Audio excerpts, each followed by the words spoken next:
হাতে টান দিন, মাথাটা সোজা করে দাও।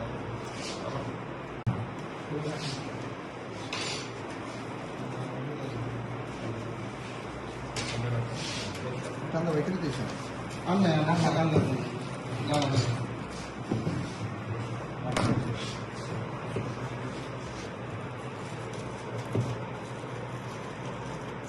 দূরে থাকে করেন এই কাজ সামনের দিকে রাখতো আর ওদের বডি চেক করো। ফুল জুতা খুলেন, ফুল জুতা খুলেন, ফুল জুতা খুলেন, গাড়ি দেন। ওরা লাগবে, সামনে রাখো। হ্যাঁ, জুতাগুলো নিয়ে আসো, জুতাগুলো খুলে নিয়ে আসো। এই সামনে দাও, এই ক্যামেরা দিকে দাও। আপনি ক্লোজ শট নেন একটা, যাবো